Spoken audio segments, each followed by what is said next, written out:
Ça me rend triste de voir à quel point les amitiés ou couples entre personnes portant un style alternatif sont souvent superficiels. C'est effroyable de remarquer que, pour certaines personnes, les vêtements et le maquillage sont les seules choses dignes d'intérêt. Je ne vois pas comment il est possible de construire une amitié et d'être une personne complète si tes seuls centres d'intérêt sont si superficiels. Superficiels pas dans un sens péjoratif, d'ailleurs ce sont des sujets qui personnellement m'intéressent, et en aucun cas je dis que ce sont des sujets de moindre valeur, mais dans le sens que c'est centré uniquement sur l'apparence, et donc sur la surface, et sur rien d'autre. Il en va de même pour les couples d'adolescents ou de jeunes adultes qui semblent être ensemble uniquement parce qu'ils s'habillent d'une certaine façon et ne semblent pas avoir de points communs outre le fait de porter un style alternatif. Ce phénomène semble être fondé sur quelque chose que je remarque beaucoup en ce moment, la haine des moutons entre gros guillemets. Donc j'ai déjà fait une vidéo à ce sujet nommée « Les moutons ne sont pas ce qu'on croit » où je parle des standards à l'intérieur même des cultures alternatives et du fait que ces dernières sont également insérées dans le système dit des moutons, donc le capitalisme et compagnie.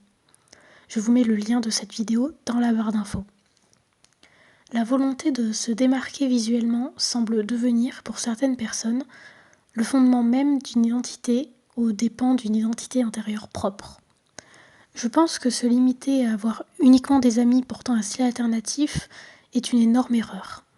Ne pas s'habiller différemment de la majorité des gens ou ne pas écouter un type de musique spécifique ne fait pas de quelqu'un une personne inintéressante qui n'a rien à apporter, au contraire. Dans la vie, il y a tellement plus que l'apparence. En s'arrêtant à la première impression, on passe à côté de personnes incroyables. Il est triste de ne pas leur donner une chance de devenir ton ami juste parce qu'ils ont l'air basiques. Tout le monde est différent et a quelque chose à donner, en amitié ou en amour. Je vois tellement de personnes dans les scènes alternatives qui clament être incapables de sortir avec une personne qui ne fait pas partie d'une contre-culture. C'est aberrant. Ce n'est pas parce qu'une personne n'est pas alternative qu'elle va te manquer de respect, ne pas t'accepter tel que tu es et n'avoir aucun centre d'intérêt en commun avec toi. Refuser la possibilité de nouer des liens aussi avec des personnes en dehors de ta scène, c'est en quelque sorte admettre que tu n'as aucun centre d'intérêt une fois sorti de ta culture alternative, ce qui est vraiment triste.